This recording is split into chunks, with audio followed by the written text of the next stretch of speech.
కీర్తనల గ్రంథం 28వ కీర్తన. యెహోవా, నేను నీకు మొరపెట్టుచున్నాను, నా ఆశ్రయ దుర్గమా, మౌనముగా ఉండక నా మనవి ఆలకింపుము. నీవు మౌనముగా నుండిన ఎడల నేను సమాధిలోనికి దిగువారి వలె అగుదును. నేను నీకు మొరపెట్టునప్పుడు, నీ పరిశుద్ధ ఆలయము వైపునకు నా చేతులు నెత్తినప్పుడు, నా విజ్ఞాపనాన్ని ఆలకించుము. భక్తిహీనులను, పాపము చేయువారిని నీవు లాగివేయినట్టు నన్ను లాగివేయకుము. వారు దుష్టాలోచన హృదయంలో నుంచుకొని తమ పొరుగు వారితో సమాధానముగా మాట్లాడుదురు. వారి క్రియలను బట్టి, వారి దుష్టక్రియలను బట్టి ప్రతీకారం చేయుము. వారు చేసిన పనిని బట్టి వారికి ప్రతీకారం చేయుము. వారు తగిన ప్రతిఫలము. యెహోవా కార్యములను వారు లక్ష్యపెట్టరు, ఆయన హస్తకృత్యములను వారు లక్ష్యపెట్టరు. కావున ఆయన వారిని వృద్ధిపరచక నిర్మూలము చేయును. యెహోవా నా విజ్ఞాపనని ఆలకించి ఉన్నాడు. ఆయనకు స్తోత్రము కలుగును గాక. యెహోవా నా ఆశ్రయం, నా కేడెం. నా హృదయము ఆయన యందు నమ్మిక ఉంచెను గనుక నాకు సహాయము కలిగెను. కావున నా హృదయము ప్రహర్షించుచున్నది, కీర్తనలతో నేను ఆయనను స్తుతించుచున్నాను. యెహోవా తన హృదయపు ఆశ్రయము, ఆయన తన అభిషేకుని రక్షణ దుర్గము. నీ జనులను రక్షించుము, నీ స్వాస్థ్యమును ఆశీర్వదించుము. వారికి ఆకలిమైన గీతం వారికి. 9వ వచనాన్ని అందరం కలిసి మరోసారి చదువుదాం. నీ జనులను రక్షింపుము, నీ స్వాస్థ్యమును ఆశీర్వదింపుము. వారికి కాపరివై నిత్యము వారిని ఉద్ధరింపుము. చాలండి. చదువుకున్న లేఖన భాగం చేరిరాగలిగిన మన హృదయాలకు మన ప్రభువును ఆత్మ సత్యాలతో ఆరాధించడానికి హెచ్చరికగా, పురికొల్పుగా, ఆశీర్వాదకరంగా, దీవెనకరంగా ప్రేమగల దేవుడు చేయునుగాక. ఆమేన్. ప్రభు ప్రజలారా, ప్రభునందున్నటువంటి ప్రియమైన వాళ్ళారా, ఆరాధన వర్తమానాన్ని మనం చాలా శ్రద్ధగా, జాగ్రత్తగా ఆలకించాలి. కొన్ని నిమిషాలే కానీ దేవుని యొక్క గొప్పతనాన్ని, ఆయన మంచితనాన్ని, ప్రేమను ఎరిగే మాటలు మనం ఆలకించి మన హృదయాన్ని కృతజ్ఞతతో నింపుకొని మనం ఆయనను స్తుతిస్తూ ఆరాధించేవారిగా ఉండాలి. ఎందుకంటే దేవుడు ఆత్మ గనక ఆయనను ఆరాధించువారు ఆత్మతోనూ సత్యముతోనూ ఆరాధింపవలెను అన్నాడు. ఆరాధన అంటే యథార్థమైన జీవితమే. యథార్థతే ఆరాధన. యథార్థత లేకపోతే మనం ఆరాధించలేము. ఆరాధించినా అది ఆయన అంగీకరించడు. కాబట్టి వాక్యం అనే సత్యం మనల్ని వెలిగించిన తర్వాత మన ఆత్మ వెలుగొంది దేవుని యొక్క గుణాతిశయములను పలువురిలో ప్రశంసించడమే ఆరాధన. అలాంటి ధన్యత రక్షించబడిన వారికి మాత్రమే లభిస్తుంది. ఆ ధన్యత ఆయన వారికి అనుగ్రహించాడు, ఆయన వారిని ఏర్పరచుకున్నాడు. కాబట్టి రక్షణ పొందిన వారందరూ ప్రభువుకు స్తోత్రం చెల్లించాలి, కృతజ్ఞతలు చెల్లించాలి, ఆరాధించి ఆయనను మహిమపరచాలి. చూడండి, ఈ కీర్తనలో 3 ముఖ్యమైన విషయాలు ఉన్నాయి. ఇది దావీదు యొక్క కీర్తన. దావీదు రాసినటువంటి ఈ కీర్తనలో 9వ వచనంలో దావీదు తన ప్రజలకు దేవుడు కాపరి అయ్యున్నాడు అని చెప్తా ఉన్నాడు. నీవు కాపరి అయి, లేదా వారికి కాపరి అయి నిత్యము వారిని ఉద్ధరింపుము అన్నాడు. దేవుడు మనకు కాపరి. కాపరి అంటే రక్షించువాడు. ఉద్ధరింపుము హిందీలో ఏమంటారంటే ఉద్ధరణ అంటారు. ఉద్ధరణ అంటే రక్షణ, రక్షించడం అన్నమాట. కాపరి గొర్రెను రక్షించినట్టుగా నశించిన మనలను ప్రభువైన దేవుడు రక్షించాడు. పాపము నుండి, శాపము నుండి, పాపశాపాల వలన కలిగే శిక్ష అయిన మరణమనే నిత్య నరకాగ్నిగుండం నుంచి మనల్ని రక్షించాడు. అంతేకాదు ఈ జీవన యాత్రలో అనేక పరిస్థితుల నుంచి, శత్రువుల నుంచి, వ్యక్తుల నుంచి కూడా దేవుడు మనల్ని రక్షిస్తున్నాడు. దుష్టుల చేతిలో నుండి, బలాత్కారుల చేతిలో నుండి, జగడమాడు వారి చేతిలో నుండి, శత్రువుల చేతిలో నుండి ఆయన నన్ను రక్షించాను అన్నాడు. కాబట్టి ఆయన నీకు కాపరిగా ఉన్నాడా? ఆయన కాపరి అయితే నిన్ను ఉద్ధరిస్తాడు, రక్షిస్తాడు. ఆ కాపరే మనల్ని ఆశీర్వదిస్తాడు. నీ జనులను రక్షించుము, అంతేకాదు నీ స్వాస్థ్యమును ఆశీర్వదింపుము అన్నాడు. కాబట్టి రక్షణే ఆశీర్వాదం. రక్షించబడితే అన్నీ మనకు కలుగుతూ ఉంటాయి. కొన్ని సందర్భాలు, కొన్ని కొదవలు, లోటులు ఉన్నప్పటికీ కూడా ఆయన మనకు దీవెన కలుగని ఆజ్ఞాపిస్తాడు. ఎప్పటికప్పుడే మార్పు చెంది అప్పటికప్పుడే గొప్ప కార్యాలను ప్రభు చేస్తాడు. అందుకే యేసును కాపరిగా, సొంత రక్షకుడిగా అంగీకరించాలి. దావీదు ధన్యుడయ్యాడు. ఆయన ఏమన్నాడు? యెహోవా ఏమన్నాడు? నా కాపరి అన్నాడు. మా కాపరి అన్నాడా? నా కాపరి అన్నాడా? నా కాపరి, నాకు కాపరి అని వ్యక్తిగతంగా ఆయన స్వీకరించాడు. అందుకే ఆయన ఆరాధించగలుగుతున్నాడు. కాబట్టి రక్షణ పొంది ప్రభువుని ఎరిగిన మనం చెప్పగలమా దేవుడు నా కాపరి అని? అలా ఆయన గురించి చెప్తే తప్పక ఆయన నిన్ను రక్షిస్తాడు. రెండవది, నీకు ఆయన ఆశీర్వాదము కలుగజేస్తాడు. ఆయన మనకు కాపరిగా ఉన్నాడు. ఇది మొదటి సంగతి.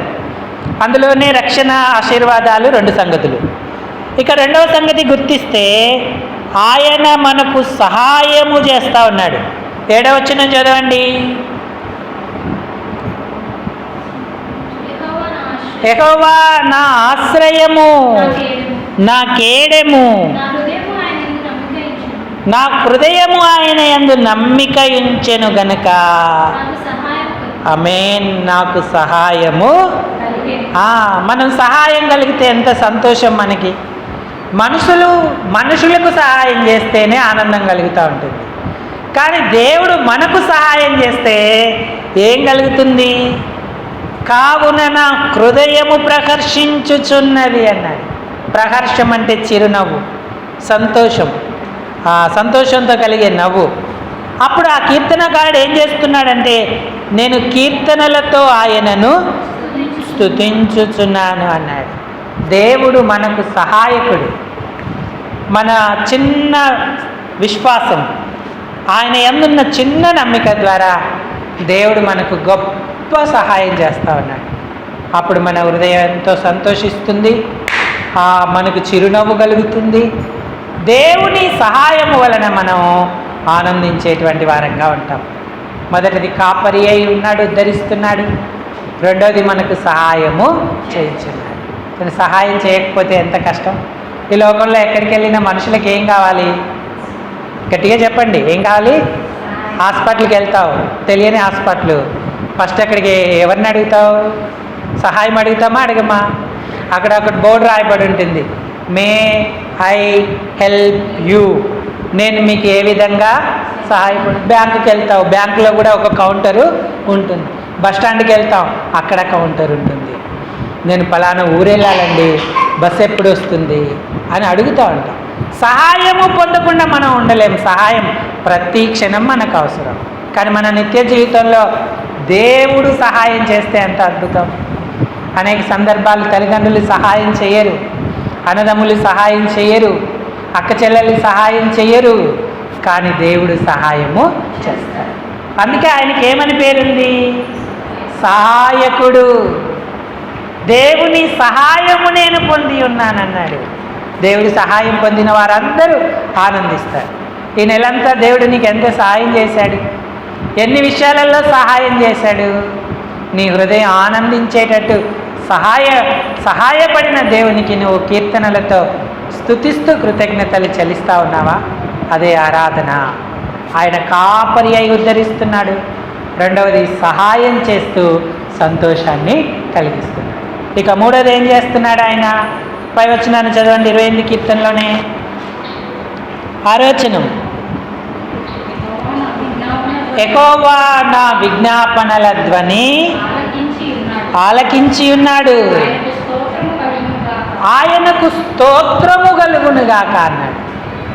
భక్తుడు ఎందుకు దేవుణ్ణి ఆరాధిస్తున్నాడంటే ఆయన నా విజ్ఞాపనల ధ్వని ఆలకించి ఉన్నాడు. పంచాయతీ ఆఫీసులో, కలెక్టర్ ఆఫీసులో అర్జీలు పెట్టుకుంటే అవి చెత్తబుట్టలో వేసేస్తూ ఉంటారు. వాళ్ళు ఆలకించరు, వినరు. వాళ్ళకి ఎన్నో కారణాలు ఉంటాయి.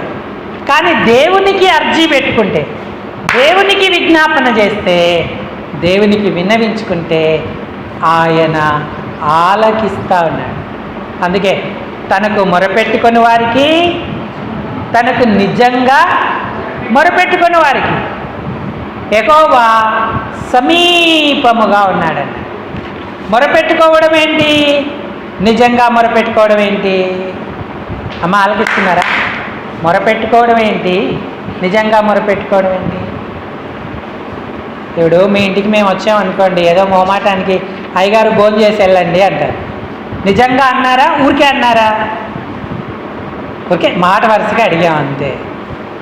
మాట వరుసకి మనం అడిగిన దేవుడు వింటున్నాడు, నిజంగా అడిగిన దేవుడు. దావీదుకి ఎంత పట్టుదలంటే, నువ్వు గనక నా మాట వినకపోతే, నా మనవి వినకపోతే నేను సమాధిలోకి వెళ్ళిపోయేవాని వల్ల అవుతానన్నాడు. మొదటి వచనం చదవండి, 28 మొదటి వచనం.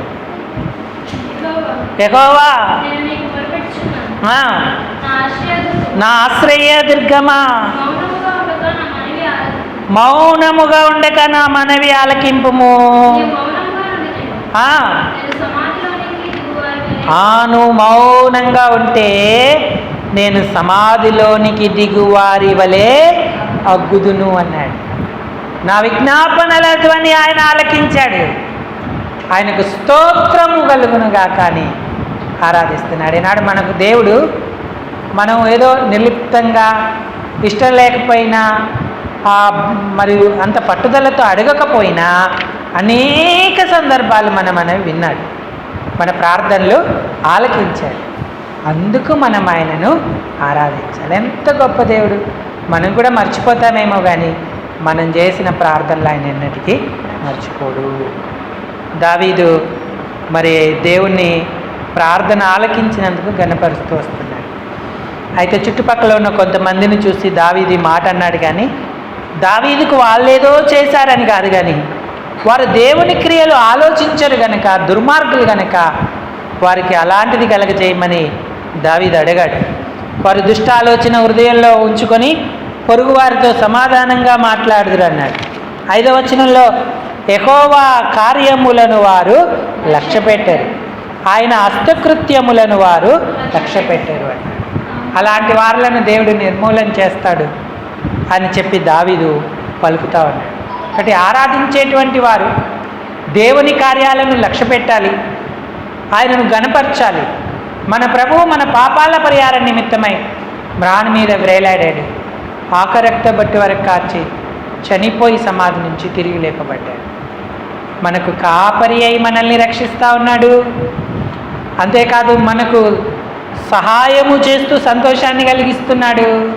మన ప్రార్థనలను ఆలకిస్తూ మన విజ్ఞాపనల ధ్వని వింటూ మనకు తోడుగా ఉన్నాడు.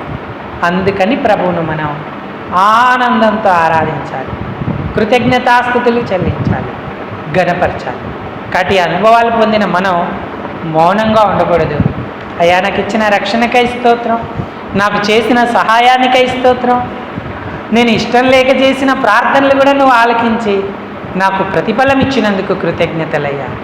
నువ్వెంత దయాళుడు, ఎంతో ప్రేమమయుడవైనందుకు నేను నీకేమి ఇవ్వగలను? ఇదిగో దావీదు వలనే నా విరిగిన లిగిన హృదయంతో కొద్ది స్తుతి ఆరాధన నీకు అర్పిస్తున్నానంటూ ఈ తలంపులతో మనం ప్రభువుని ఆరాధన చేద్దాం.